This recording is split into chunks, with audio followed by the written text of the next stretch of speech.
A fourth-round linebacker just picked off an NFL quarterback in Allen Park twice. And the whole Lions internet lost its mind. But here's the question no one's asking. Is this another Brad Holmes steal?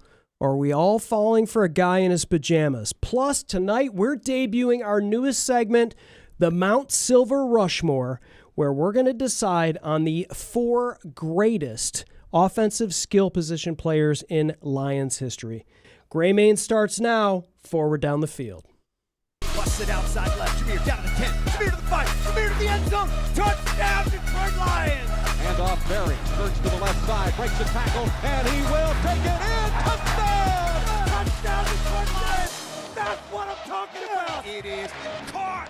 Touchdown Detroit Lions! Amon-Ra St. Brown! Oh baby, what a play that time! Aiden Hutchinson read that and blew it up! Big time stand by that defense!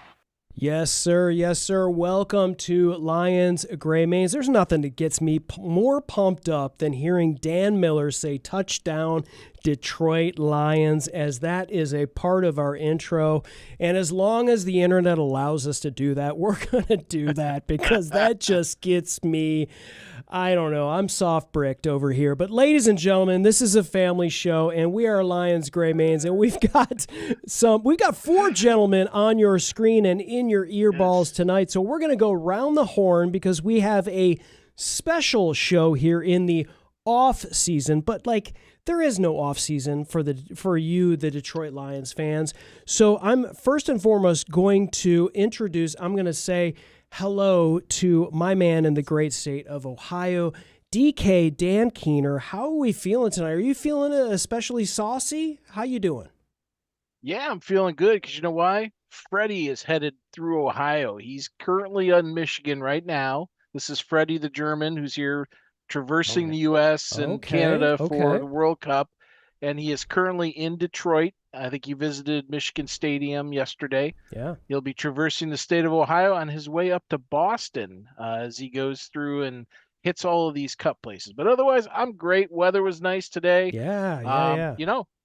Feeling good. Awesome. And welcome Wanda Rich to the chat. There is no Lions Gray Manes show that is complete without a comment from Wanda Rich. Thank you for joining us tonight, Wanda. As always, first and foremost, Wanda in the chat. Chris, I'd like to point out there would be no show without Wanda either, because it would be a three of us. Right, exactly. That's a biological thing that maybe someone will figure out at some point. But thank you. Yes, of course. And let me also introduce from the Southern Command Center in Phoenix City, Alabama, my man, the Chief Intelligence Officer of Lions Optimism, Dr. Brent Kreider, DBC. How are we? You sound clear as a bell. Please tell me you were at 100% strength tonight. Always. Oh, you're not always. Always. Okay. Even if I'm sick, I can still go. Looking high and tight. Yeah, you got your ears lowered tonight for the show. Looking great, man. That's right. Nice. High and tight. And looking forward to tonight's show. Yes. I'm really excited about this whole Mount Silver Lions Rushmore episode to talk about who are the greatest Lions of all time. Should be awesome, and it's always awesome to have our 4th member of the Lions Gray Manes, the maniacal Mike Terry, who many of you saw. The bearded one, the one who really has the gray mane, the one who many of you saw and were mesmerized by in our 3-day draft coverage. Mike Terry, welcome to the show. Welcome. Well, thanks for turning your camera on tonight, man. Yeah, not a problem. Glad to be here. It's a beautiful day in northern Michigan. Couldn't ask for better weather. We get the 5 days that we live for here. So happy to be here. Good, excited for tonight's show. It's going to be a good one. Absolutely. Glad to be here. Yeah, and so Marcus Newsom is in the chat. Marcus says, Barry dominated with deception and misdirection. Johnson dominated, period. He was literally physically dominant. That's a tough call. So we already have folks that are chiming in on the top 4 offensive skill position players that you would put on your Mount Rushmore. So we already have from Marcus Newsom, we already got Barry, we already got Calvin. This is going to be really interesting because there was analytics that was thrown into this. There was old people, there was younger people, there was all kinds of stuff that was thrown in, and so it might get a little off the rails tonight on the 4 offensive skill. But listen, this is why we do this. We love each other, but we love our Detroit Lions first and foremost, and so this is we are passionate about that, and so it will get there. Marcus, thanks for that. And so for those folks that are watching and listening, go ahead and drop down into the chat, hit that like, hit that subscribe button, all that fun stuff. But let us know, who are your top 4 offensive skill position players in Detroit Lions history? This is what we're calling the Mount SilverRushmore of Detroit Lions history. We're going to go through this in the offseason. This is what we do. We can't just talk about Chuck Clark and his pajamas all the time. We got to talk about other stuff, right? We're Lions fans, and this is good. This keeps us in the mix for the Detroit Lions. But at the top of the show, every top of the show, we start with the latest Lions news. This time it's a little different, but we're going to start with the rundown set off by our friend, Mr. Mike Terry.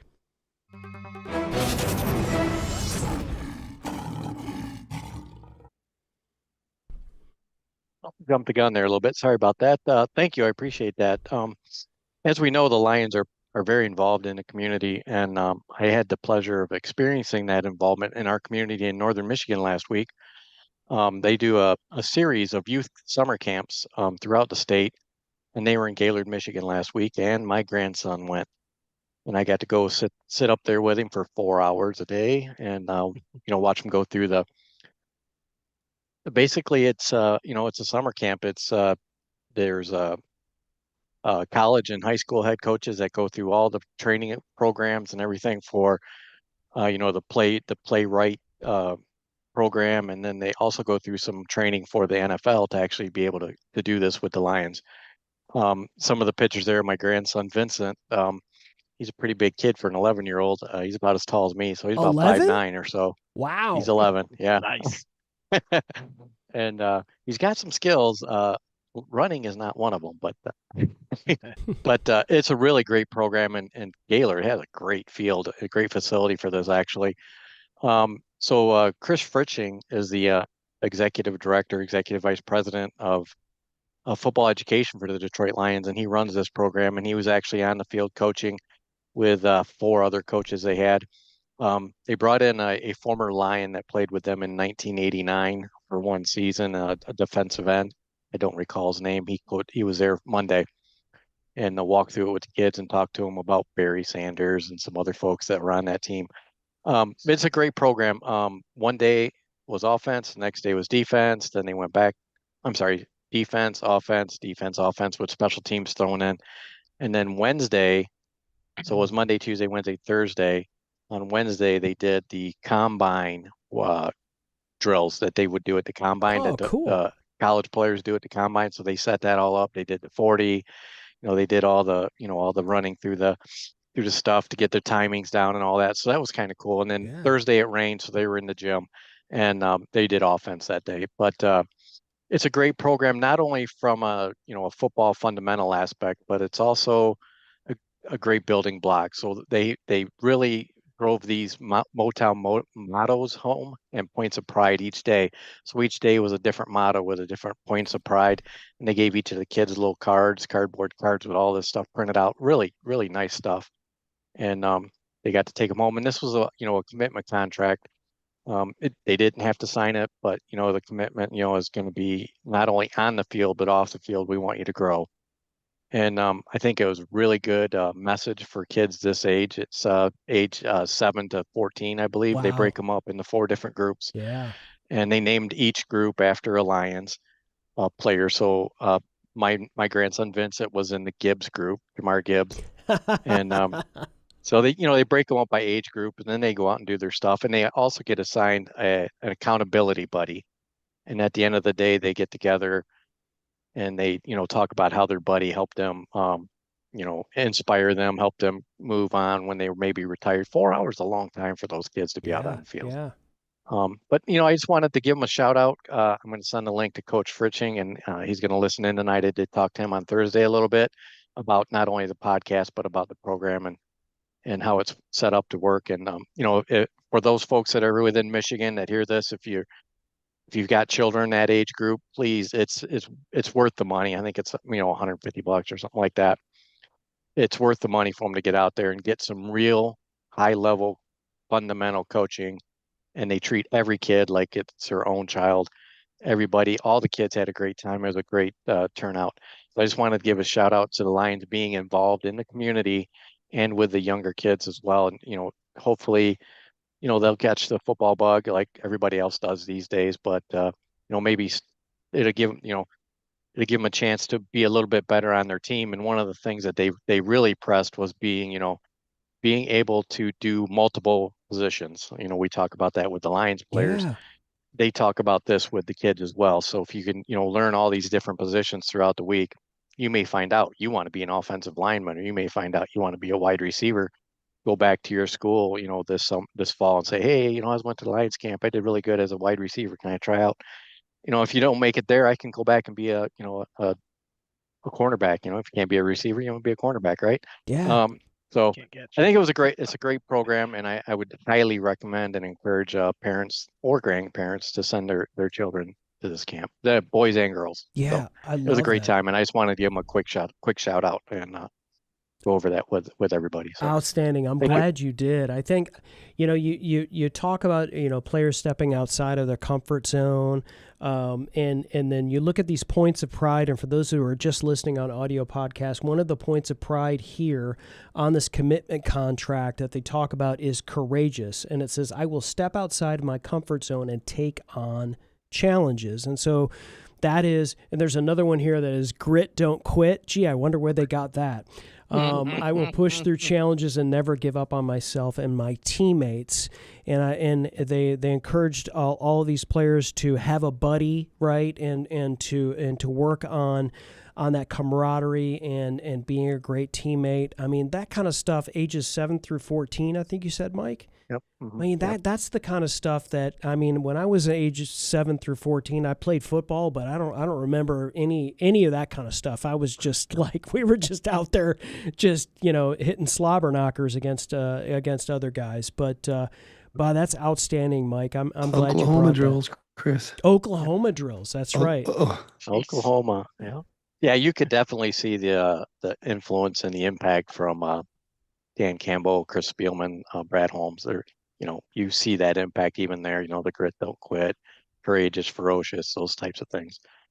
It's good to get them started early. Get that. It's just, I think I enjoyed the message they were giving out probably a little bit more than the fundamentals. Sure. Although the fundamentals are the best part of of growing up for a young football player. But the message was just, I thought it was high level and just what those kids need to hear on a daily basis more than anything, like only the beginning,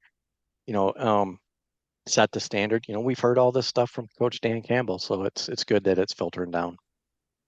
Yeah. Yep. Dan, Brent, any comments on this stuff?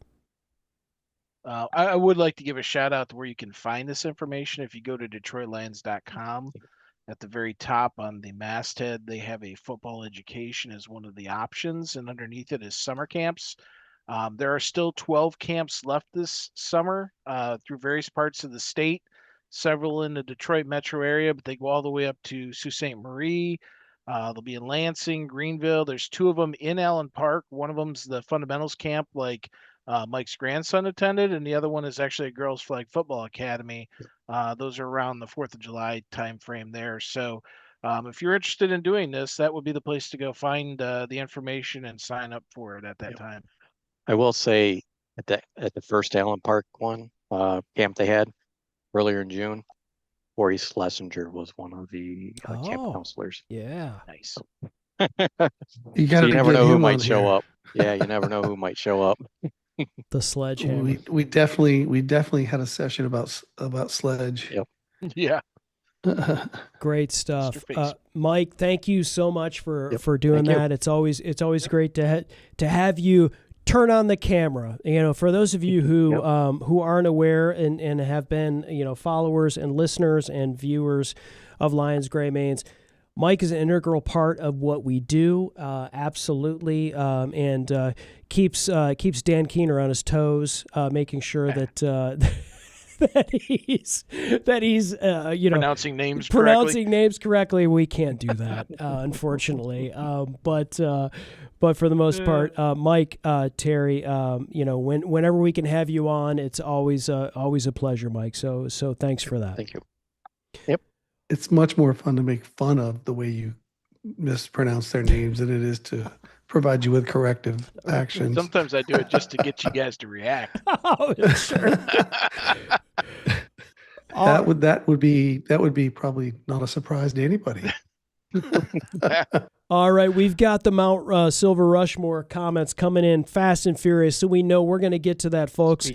First and foremost, we do have some really, I guess, breaking news that we want to talk about as it relates to the Detroit Lions, and that is we'll let Dan talk to this. This is the Kyle Pitts extension that was recently announced. How does this relate to the Laporta? Yeah, so Kyle Pitts was one of the tight ends that was next in line to get the contract. He's been in the league a couple more years than Laporta has. He's been 5 years. Laporta's been 3. But Pitts just signed in a 3-year extension for $54 million. That averages about $18 million average per year, which would place him third right now behind George Kittle and Trey McBride, which those guys understandably are the best. And where it impacts the Lions is twofold. Number one, he got $36 million guaranteed, right? So that's a lot. That's 2/3 of that $54 million is guaranteed, right? But Laporta, despite playing 2 less years, his average per year exceeds Pitts in production. So he averages 13 more catches, 130 more yards, and 5 more touchdowns per year than Pitts has done in their careers. So it's very likely that when Laporta signs this deal, and assuming his back is okay, and I would have no reason to think it's not, considering he's out at tight end U again, out in the West Coast, little nugget there. He seems to be trending to be fine. Yep. He's probably going to break the $20 million APY barrier right now, because both McBride and Kittle are at 19 and 19.1 respectively. So I think you're going to see Laporta hit that $20 million mark. Hence why the Lions were being very conservative with free agency, keeping their core together. When you draft well, you want to keep those guys there. This isn't the New England Patriots from, the Brady and Belichick years where they had to let guys go constantly because they just didn't want to pay them, or they got too, their cap was significantly smaller.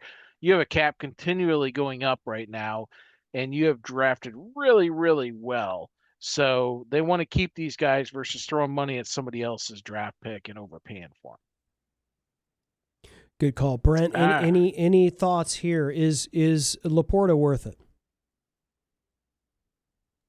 I don't think Porter will get more money than those guys, Dan. I don't get me wrong. The way that the NFL works is it's always about one-upping the previous person who signed. But we have seen a few examples where Lions players have taken less money to stay with the team. And I think Laporta will be a guy that they're going to have some difficult discussions with. I think Mike even mentioned a few months back that he doesn't think that the Lions are going to re-sign. If I got it right, Mike, I don't want to misquote you, but I think that if he insists on being the highest paid tight end, I think you have to start to say something like, we'll let it play out, and we'll make alternative plans, because you can't pay everybody max dollars. Penei Sewell took less money than I think he could have argued for, Amon-Ra, etc. So, I mean, it's an interesting debate, but I'm not saying you're wrong. I'm saying I think it's an alternative. They all set the high mark for their position when they signed. The problem is they were quickly replaced, right? I mean, someone jumped them almost immediately within a month or two. So now they look like great deals, right? Right. And that's where you have they to worry are. about them Yep. saying, "Hey, I'm producing like top 5. I should be paid like top A 5." lot of I'm it is surprised more timing. players Isn't it don't have that crazy in their how contracts. timing is a factor in all Yeah. of this? You start seeing these wide receivers, getting deals, and you're like, oh my God, I'm glad we got Amon-Ra and JMO and all of these deals sort of before all of that, right? So some of it is timing. So this is different. Gibbs is the one that's going to be Yes. interesting, right? Right. But when you look at the Lions and you start looking at next year, right? You don't really have anybody that's, Laporta and Branch are the only two for next year that are big free agents. 2028, looking at that list, you have a couple guys that are back. You've got Barnes, Reed, Arnold, Rakestraw. I mean, again, we don't know if those guys, Mahogany, we don't know if any of these guys are going to pan out, so I don't know if they're going to get another payday. So we'll see where it's at, but, to Brent's point, I think more it's going to be about his back, right? Right. They may wait to give him time to show he's healthy and he's worthy of it. Yep. But Brent, you're the one that's been preaching. This cap keeps going up, so it just keeps pushing that upper level up. And you're right, it is one-upmanship. And he's the next great tight end is going to push past these 19 million. He might get 19 and a half, maybe not get to 20. But that guaranteed money was kind of the big piece of that deal for Pitts. And Laporta has been a better tight end than Pitts has been. I don't disagree with anything you said. It's just going to be interesting to see. And look, they'll throw a couple extra million maybe on the end of the contract. Yeah. As we've seen, to kind of tip the scale, for him to quote get the highest paid contract a year he'll never see probably, right? Something like that. But his health is a big part of it, and you hit it, spot on. Just like with Hutch, they had to see him back in action, and he was not quite Hutch like at that point, but they still re-signed him. They saw the upside, and they saw that he was able to work hard, and that there were no ill effects of the injury. I think the same thing's going to happen with Laporta, and I mean, Laporta's a top 5 tight end. I think when you just said that, that's exactly right. Top 5 tight end When money healthy, doesn't mean number one. Yeah, it doesn't necessarily mean highest paid tight end, but all the points that the comment that came up, I think it was Marcus, but Dan, you're exactly right. We'll see what happens. I think the Lions have made it clear they want to re-sign their own, so there's no debating. They're going to make every effort to try and fit him into what they're doing. Yep. All right, let's roll through these last handful here. Brad is like a butter churner. He takes the bottom of the roster and he's constantly churning it. And this year he has decided to use those extra space we've been saying for weeks. Hey, man, the Lions have 2 open roster spots. What's he going to do with them? Is it going to be a veteran? Is it going to be UFL guys? Well, it's plural. UFL guys. We lost Kendrick Law to that torn ACL. And then they brought in Kyrie Duplessis to get a look at him immediately after Law went down. They didn't like what they looked at, so they cut him. They put Law on IR, and then they signed 4 guys from the UFL. So who you're looking at here from left to right is Tarek Black, who actually was with Michigan for 3 years before wrapping, I think, at Tennessee or Texas. I don't remember where. Texas. The next guy who looks like he's playing for the Oregon Ducks there, and is really not. It's the Oregon Kings. Yeah. That is UFL champion wide receiver, Lucky Jackson. Okay, Bucky. Lucky. And then I think that's where he was from. I think that he's one of those two. Maybe not. I don't know. There's 2 of these guys. The next guy's Tay Martin right there. Yeah. And then that guy wearing the Gamblers uniform is Lawrence Keys. So Jackson and I guess Black and Jackson were the 2 who are on the Louisville Kings. Those were the guys that won the UFL championship. So but yeah, so we're sitting at 91 players now. We do have an international exemption for Ahmed Hassanin. That's why we can carry one extra player, so we are fully maxed out. Although it's interesting, I guess they did either have or plan to have another workout with another UFL wide receiver. It'll be in next week's rundown. I don't know if that's taken place yet or not. I've seen kind of both ways, so we'll see. Maybe someone else is up for on the chopping block. Yeah, I'm just gonna talk really quickly about this. And we'll maybe touch on this in the OTA mini camp conversations that were happening, in the show. Dominic Lovett is on the roster, right? I understand Kendrick Law drafted to be a particular player. They were hoping for something, obviously, unfortunate injury. And then when he went down, they decided to sign 4 wide receivers, but we still have Dominic Lovett on this team, who I thought was supposed to be in this sort of situation. And so I'm going to tell you right now, I'm a little worried about Dominic Lovett. And I understand there's not a huge, what was he, 7th-round pick, I think, at this point. But it doesn't really bode well for, maybe I think maybe the confidence level that they have in Dominic Lovett at this point. Well, keep in mind that these guys, a lot of them were brought in for their special teams prowess, returning ability, gunners, things like that, and while they did play wide receiver, I don't think any of them lit it up, but they're all bigger guys. They're all like between 6'1" and 6'3", and I think 3 of the 4 are over 200 pounds. They seem to be athletes. So I think it's just a case of Brad just bringing in more guys to compete. They've got to fill that returner role. They've got to fill those gunners. With the kick return rules changing, they've got that shorter distance to run. You need guys that can get there faster. So, we'll see what happens with this. I'm not too concerned about it, but also keep in mind, Jackson Meek sounds like he moved from wide receiver almost to tight end full time. Yep. So that's backfilling another wide receiver spot for camp that would have been. Yeah. So that's 2 wide receivers and him and Law that are now gone out. So these 4 guys here, 2 of them are probably backfilling those roles. So awesome. So when we were talking, if Sailor is a return guy this year, Chris, I'm gonna be really upset. I've never seen a guy. Sailor should have better than Stewart. Stewart was famous for running into the back end of our players, and fumbling. Just driving me, insane. Yeah, he had 1 butt fumble, but 1 return and 1 butt fumble. That's a 1-for-1 ratio. 1 for 1. Bat in 1,000. But and I'll bet he ran into the back of people at least 50% of the time. Sure. Yes.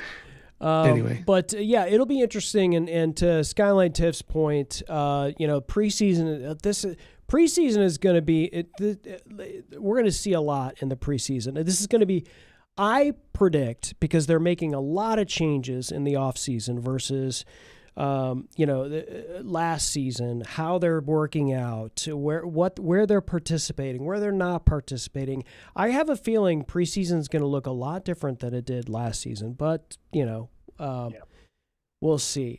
So, Dan, when we were in the draft, we did 3 days in the Southern Command Center in Phoenix City, Alabama, where the skies are dripping with Lions optimism. We were talking a lot about defensive ends, and one of the players that we talked a lot about was Gabe Jackas. Mm-hmm. And there's a lot going on with Gabe Jackas. So it came out this week by ESPN, Mike Rice, or Reese, I'm not sure how to pronounce it, from ESPN. But he dropped some tidbits relating to some things going on in New England's camp because they ended up drafting the kid. Zion Young won immediately after we traded up for more. Yep. And then Jackas, whatever, went, maybe 10 picks later, 8 picks later. Well, I guess this kid is he just had lots of issues, right? So apparently he had a non-serious knee cleanup procedure, which no big deal, except he didn't disclose it to anybody. Didn't tell any teams about this thing. That's the kind of thing that shows up on, MRIs, x-rays, things like that. So that's strike 1. Strike 2 said that while most teams gave him a passing physical, many noted there was a labral tear in his shoulder that will likely eventually require medical attention. So And on top of that, he also had a stress fracture in his foot that's probably going to worsen over time. And then, of course, he was missed most of the pre-draft process because he had a hamstring injury. So that is 4 injury-related issues with this kid in a very short span leading up to the pre-draft stuff. And honestly, none of it is really, if you're fine with it, that's not it. Probably the worst thing he did was not disclose the issue with the knee. So that's, If he had, Holmes might have picked him. yeah, exactly. He could have drafted higher. So that's probably why that kid was not our target for moving up. Next thing here, Chris, and this one I'm going to give a shout out to one of our ex-buddies, Clemmy. She pointed this out. I saw it and picked it up. If you want to get back to where we were 3 years ago, the excitement, when we just got into where we're at now, Hulu is now showing the Hard Knocks training camp with the Lions from that season, from 2022. I guess that was 4 years ago. Wow, I was thinking it was 3 years ago. So I remember, I was watching that thing every time it came on. It came on HBO. Man, I could not wait to get to the next episode. That was one of the best That was great television, Hard Knocks man. I've ever seen. That was great television, man. Yep. So if y'all want to get excited for the upcoming season and take us back a couple of years, if you have a Hulu thing, go check it out. Awesome.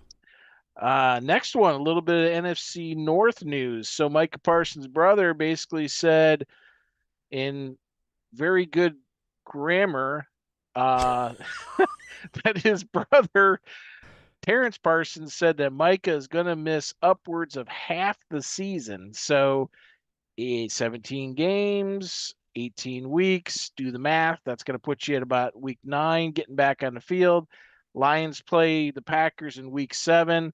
Chances are he's either going to miss that game completely with the Lions, assuming this is true, or he's going to be getting on the field and not be, as they say, physically he might be ready. Mentally, it takes a few games to kind of get your wits about you and gain that trust back in that body part that had the surgery. So we'll see as time tells. Could be a smokescreen too. Who knows? Yeah. But I'm guessing that's true because they were projecting him to be about halfway through the season.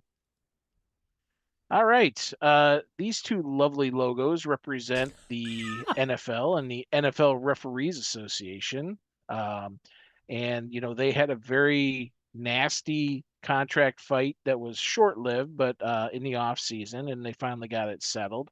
Well, one of the things that came out of this new CBA, actually 2 things, is that essentially the NFL went to the Premier League and be like, yep, we're going to demote you guys.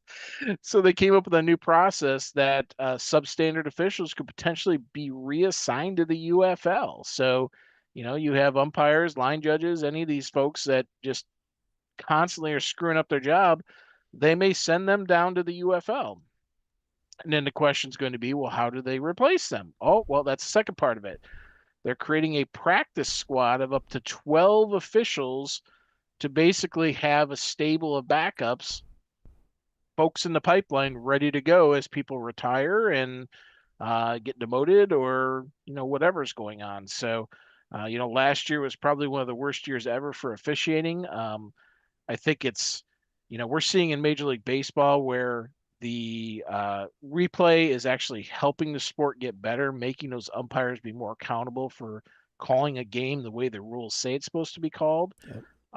And I think in the NFL, it's kind of been the opposite. The replay has kind of let the officials become more lax with their calls. They'll tend to, something that's close, they'll tend to just like let it go and let the replay fix it, which, it's kind of crappy. Call what you see, call it when you see it and call it as you see it. Don't call what you think you see, call what you actually saw, those sorts of things. So we'll see how this goes, but hopefully this will clean up the refereeing eventually, because that's really been going downhill the last several years. So I think the shape of the U there, the way he's holding his arms up, that's foreshadowing the demotion to the UFL. Yes. UFL. L. It's kind of like the YMCA with do the You arm motions. effing Right. loser. But Oh, wait, isn't no. it funny that it looks like a perfect U? It's fun to stay at the UFL. Yeah. Okay. I'm not going to say that's the last time you're going to hear me sing on this podcast. I doubt All that. right. But we all love fried apple Yes. pies, don't we? With a cherry box, by the way. So good call out. So America's 250th. I'm sure you've all heard about Oh, it. Those yeah. are apples. Nostalgia's coming back. Those are apples. They look like cherries. You're right. They are apples. Nostalgia's coming back. Pizza Hut's got one of their largest franchisee owners is bringing back the Tiffany lamps, the buffets, the red cups, everything that made Pizza Hut fun to go to in the 80s. Well, guess what? McDonald's says, you know what? We're getting in on this action. We're going to bring back a limited edition run for America's 250th and bring back the fried apple pie. No more of those crappy baked things that nobody liked. Let's bring back that hot molten goodness that burns your mouth. Probably you'll have to have a warning on it, like the coffee cup. Don't sue us if you burn your mouth on this thing.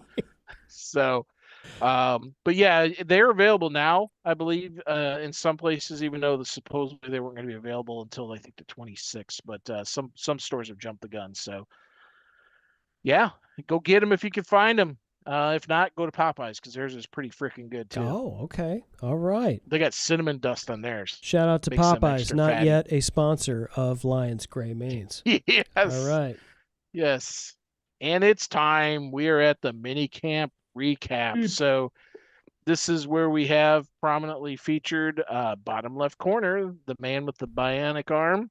He's going to be a focus tonight. Our own Michigan product, and I said our own because I am a Lions fan and Michigan is part of that. And he is going to be prominently featured tonight. But if you want to check out on thegraymains.com, we have both minicamp day 1 and 2 out there, along with all the OTA days.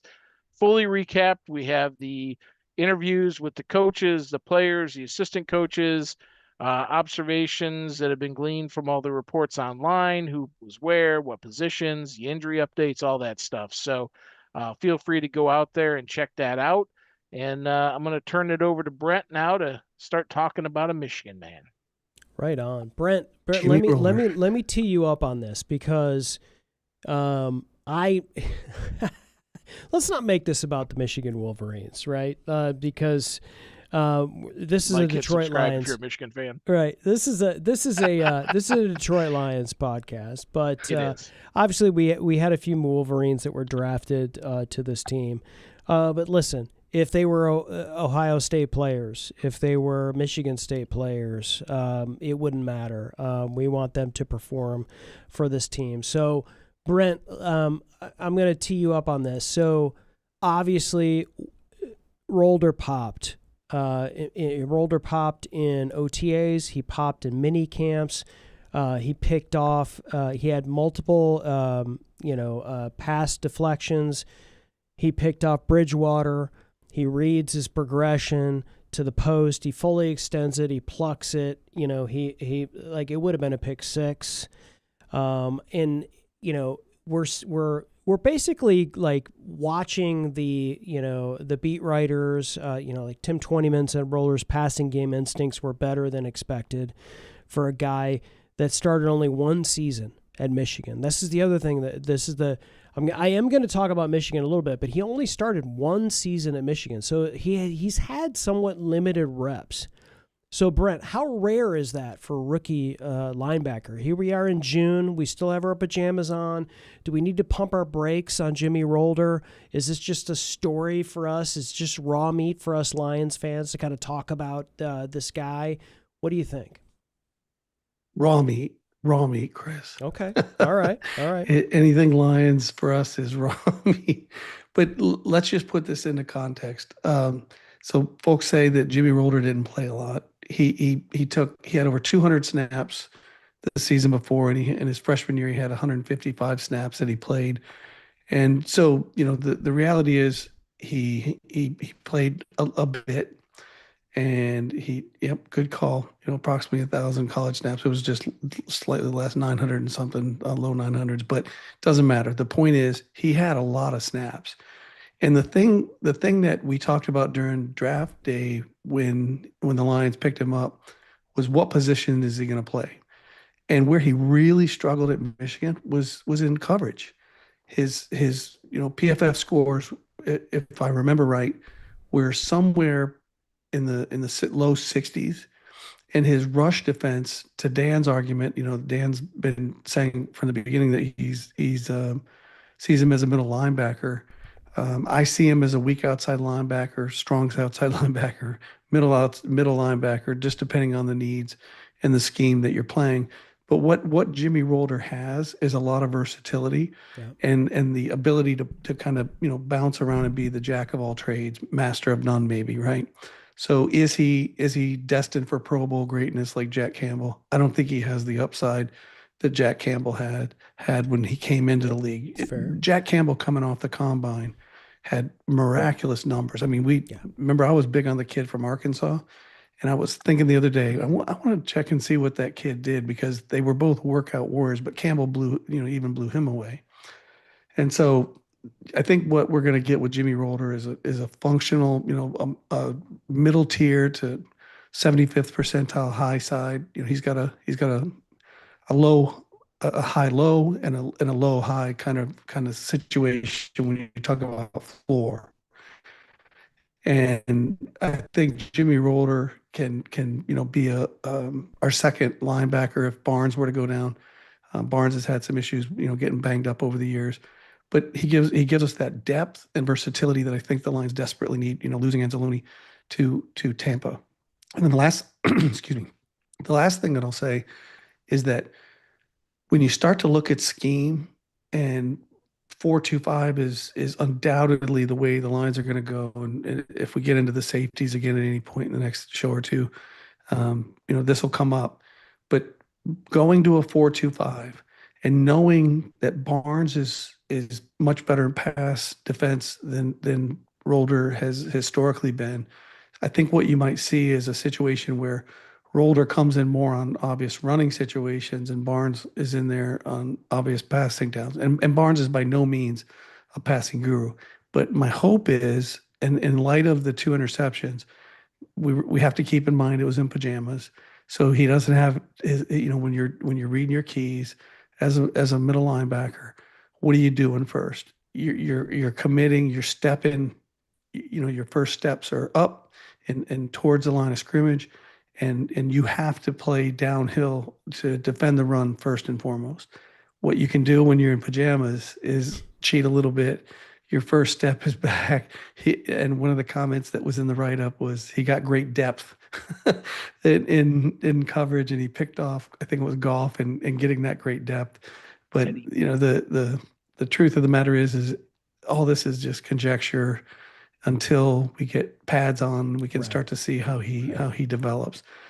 So I have as much confidence that he'll be a decent linebacker as anybody. I don't think he's going to be a bust, but I certainly don't think he's going to be the next coming of Jack Campbell.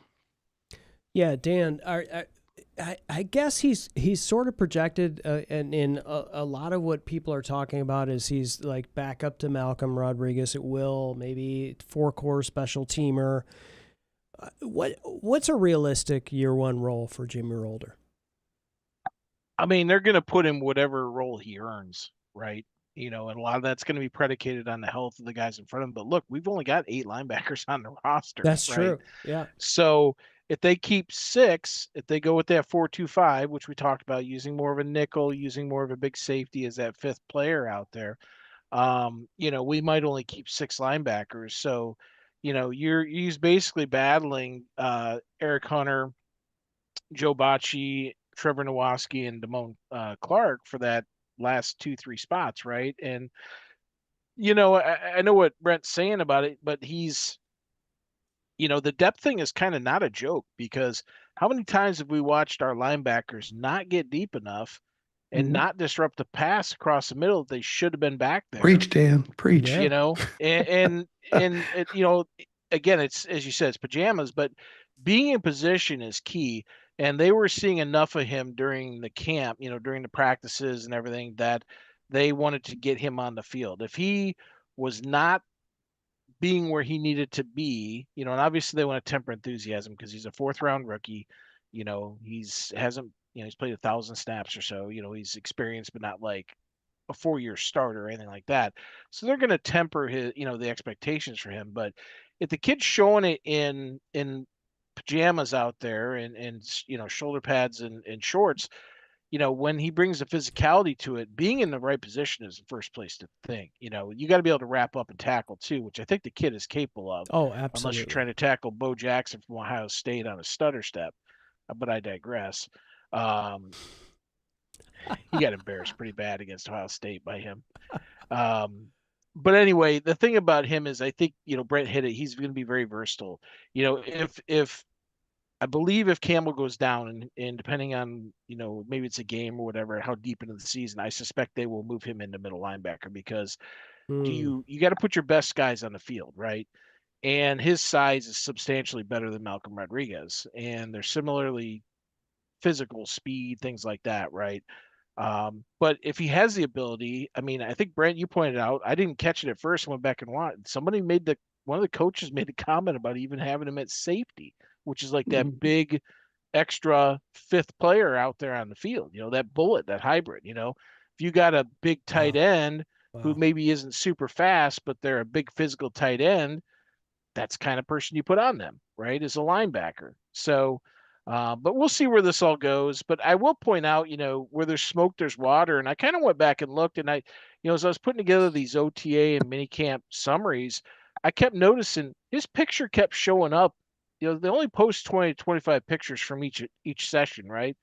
Rolders showed up out of the 11 different things. He had 10 photos in them. So he's very photogenic from I think his name is Jeff Nguyen, is the Lions photographer. Maybe it's John Nguyen. I think it's Jeff Nguyen. But anyway, he took Rolder's photo a lot. And you can't take the photo of the player unless he's on the field.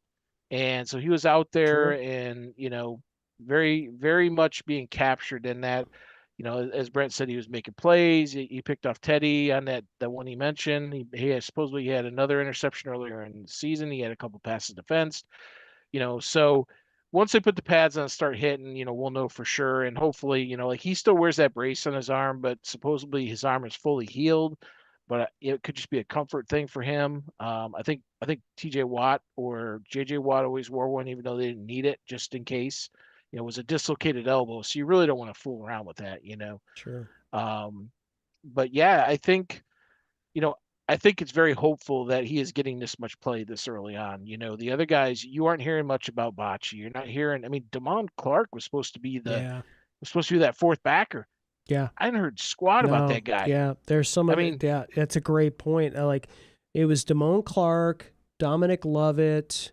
There's one other player I was thinking of. Like, why are we not hearing anything coming out of OTAs or minicamp about those guys? And I mean, you gotta assume they're just either they're not maximizing the reps or something else. I don't know. But the other guy that unfortunately I was disappointed in not hearing from in mini camps and OTAs is Miles Frazier. And here we are. Miles Frazier, you have an opportunity here. You got Mahogany. There's question marks in these positions. And I'm just not hearing a lot about Miles Frazier either. Now, again, Dan Campbell did talk about him a little bit. He brought him up. He said, it's going to be an open competition. Yeah. And he mentioned Mahogany and Frazier. Four guys fighting for that left guard spot. Right? Yep, exactly. Yeah. No, but I was just reminding you guys that Campbell's the only one that brought him up. And we haven't even seen Ben Barch yet. He's the veteran. He had the list ranked last year at the 49ers. Yep. He hasn't been practicing. He'll come back to start a camp. So, as Brent just said, you got Frazier, you got Mahogany, you got Barch, and you've got Scruggs. Scruggs has been getting... Scruggs. Yeah. Well, they said Scruggs had a really, really good, was moving well. And I think he probably is right there neck and neck with Christian Mahogany at this point. Mahogany was still with first team, but Scruggs was in there quite a bit. And he's our backup center too. I think, McLaughlin may or may not make it, but he sounds like Scruggs is the backup to Mays right now. We'll see once pads come on. All right.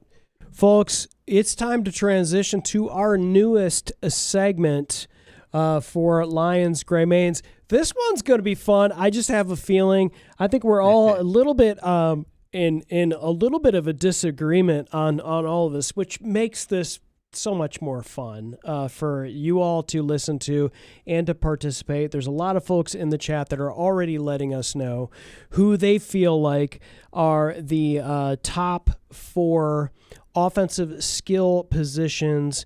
So we're going to roll right into our new segment, and this is the Mount Silver Rushmore.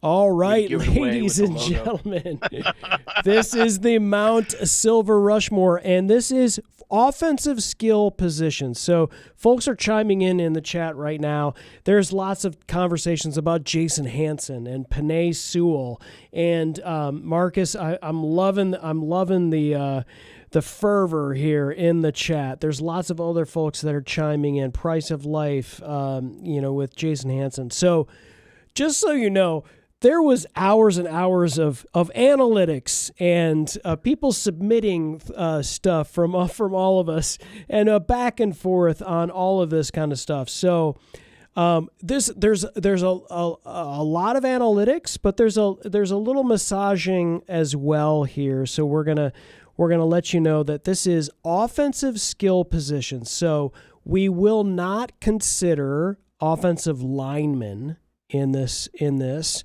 Or like I know someone mentioned special teams, mentioned Jason Hanson. We will cover special teams in another show. We'll cover defense. We'll cover. Yes. So we have submitted all positions. Dan made me do more homework than my sophomore finance professor.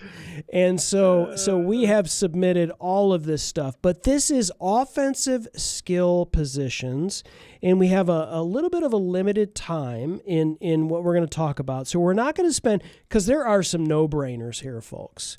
If you're going to talk about offensive skill positions and the Detroit Lions, there's no question who you would consider the number 1 offensive skill position player of all time. No, it's not Eric Hipple. So Brent, put it down. Really? It's not Eric Hipple. Willie Green touchdown machine. It is. It is not. It is not. Sledge. It is not Sledge. Corey Schlesinger. Even though we love those players and they have meant so much. It's not Eric Kramer, Mike Terry. I'm sorry. So everyone chime in with who you feel like is the top offensive Detroit Lions skill position player of all time. We're about to reveal it. This is from the Lions Gray Mains, and it is no-brainer, the one and the only Barry Sanders. Yes. Shocker, ladies and gentlemen. Shocker that it is Barry Sanders. And, of course, Marcus says Goff won. So Marcus Newsom feels like Goff should be the number 1 person on the Mount Rushmore of all time. Guys, we have limited time. But I do want to let's give Barry a little bit of due here. So Brent, why is Barry Sanders the number 1 offensive skill position player for Detroit of all time? Best running back in the history of the National Football League. Was going to break every record with numbers that would have never been touched if he hadn't retired and walked away to London on that dreary day when I was at training camp and got the newspaper, Barry's gone. Bye-bye, Barry. He was just a special talent. I think I posted to the Slack channel the other day for the Lions list, Barry's career highlights, and I could watch him all day. The guy was so quick. His ability to start, stop, spin, juke, unrivaled. And don't get me wrong, I love some of the great running backs in the history of the National Football League for different reasons, but hands down, I think Barry and all the players who played with him said Barry was the greatest running back. So that's enough to convince me. All right. So let's roll into player number 2. Dan, I'm going to let you talk about this player. Again, kind of a no-brainer. You're going to sense a theme tonight, and that theme may be a yellow jacket. As far as that's concerned, which was a heavily a factor into the deciding factor of who is the greatest offensive skill position player of all time. The second player on Mount Rushmore is Megatron, Calvin Johnson. Dan, why is Calvin Johnson the second player on the Mount Silver Rushmore? He's got a lot of the same characteristics as Barry, right? I mean, he's a game changer. And, to be the greatest of all time or one of the greatest of all times, this has to be someone that elevates everyone around them. This is somebody that you take them off the field and your team is substantially worse, yes. Right? And, having lost Calvin Johnson, much like Barry, early to retirement, it was a stinging blow to the team because we'd been blessed with some very special players over the years. We just never had enough of them together to put it all together into a cohesive unit, So, Calvin made Stafford better. Stafford made Calvin better. Yes. And he made the other wide receivers better, that were around him and the tight ends and stuff. So, we don't need to go into his accolades. But that's really what it boils down to is they're a special player and everyone around them was just better. And if, everyone always remembers, I think it was the Bengals where they had like literally 4 dudes around him in the end zone. And he still went up and high pointed the ball for a touchdown. Unreal. So it's just phenomenal. That's all you can really say. It's a no-brainer.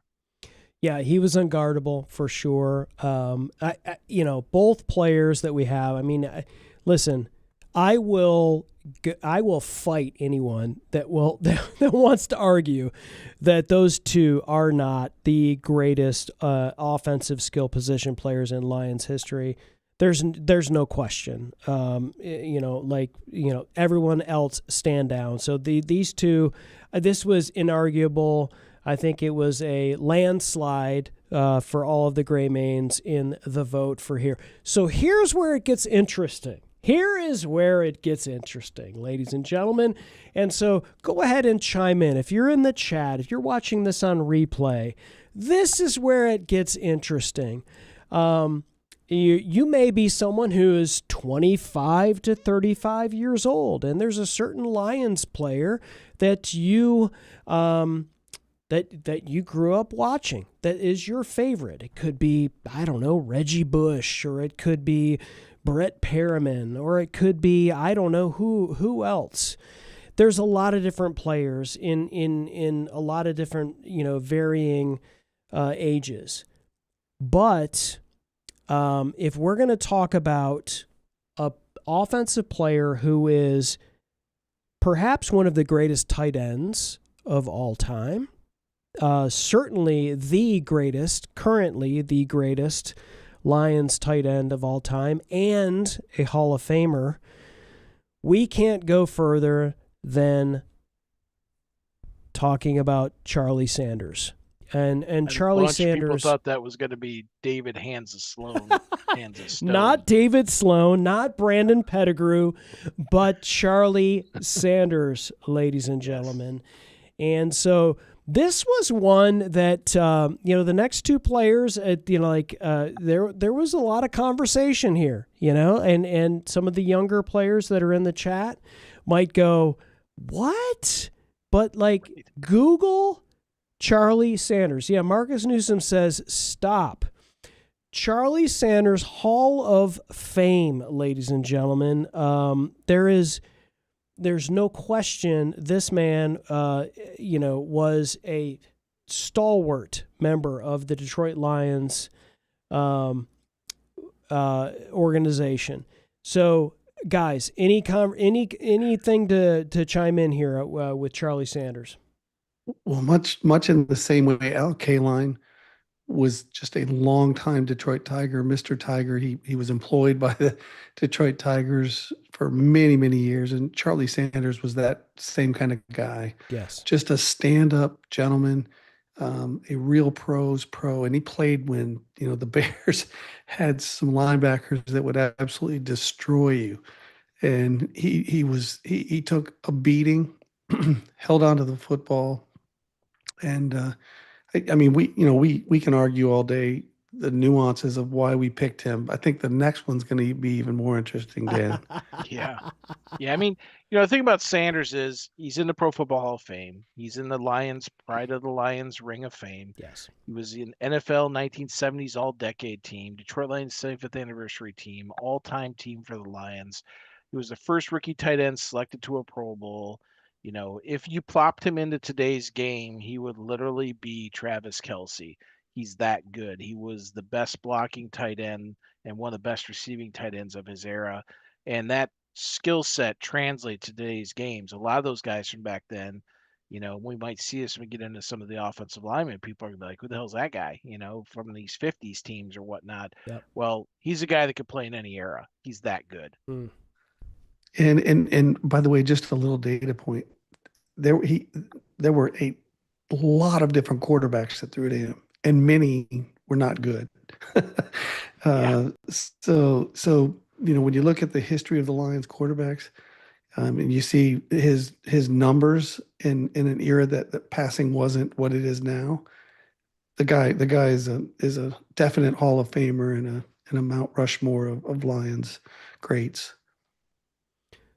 Folks, here's where it gets interesting. This is where, up until the last minute, we didn't. There was a lot of let's say honorable mentions at this point, but I don't know how this we ended up with this. But there's going to be a lot of people that watch this show, that listen to this show, that maybe have heard this name, maybe from their father, maybe from their grandfathers, and maybe when they hear of lore, whether it's Jeff Daniels and Peyton Manning doing a tribute to the curse of this player, or whatnot. But the fourth player that we're putting on the Lions Mount SilverRushmore of offensive skill positions is quarterback Bobby Lane. Yes, ladies and gentlemen, Hall of Fame quarterback for the Detroit Lions, Bobby Lane, is the fourth player. Now, not everybody agrees on this, so this was weighted. There was all kinds of conversations about different positions here. I'm going to roll it over to Dan and let you talk about Bobby Lane and maybe some other players you might put in there ahead of Bobby Lane. Yeah, so Bobby Lane, I think, is definitely a Mount Rushmore. Which the problem is most people don't know a lot about him. The Detroit Lions had 3 championships in their history. Yes, that man quarterbacked all 3 in the 50s when there was not much of a passing. Yeah, 1935 as well. How do you go from the 50s to 35? No, you said he won all the championships. I was just quibbling with the fact. Yeah, no, he had no the worries. three in that time frame. 3 but of anyway, the 4, right? So the guy in a non necessarily not passing part of it, he had in his career he played for Pittsburgh a few years after he left the Lions, but for the Lions he had 13 rushing touchdowns. But more importantly, in 9 years for them, he had 118 passing touchdowns in from like 1950 through 1957. That's a lot for that era. 3 titles. He's in every, he's in the Hall of Fame. He's in the Ring of Honor. He's, all 50s teams, 75th anniversary, all-time team. This is one of the greatest Detroit Lions to ever suit up on the field, regardless of where it's at. Now, but as far as some other guys, this would have been, analytics-wise, this would have been, there's guys, Schlesinger was considered, but he's a fullback, so we kind of ixnayed him because there really wasn't a lot of competition when we start, adding weighting to it.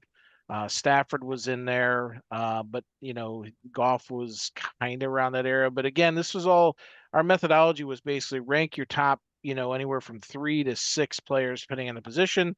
We gave them, reverse points, and then just did an average to make sure that it kind of averaged out. But again, like Schlesinger, it didn't really.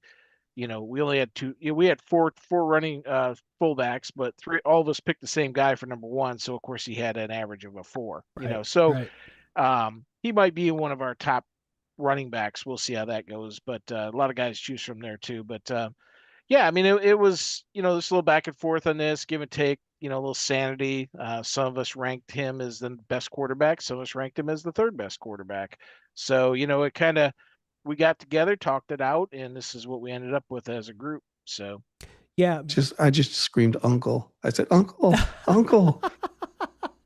I think it comes down to championships, Brent. And so, while we all love Jared Goff and what he's doing right now for our Detroit Lions, and we certainly have won more playoffs and have more promise than we did in even the Stafford years, and certainly more than Mitchell, Hipple, Rodney Peete, Eric Kramer, all of those things.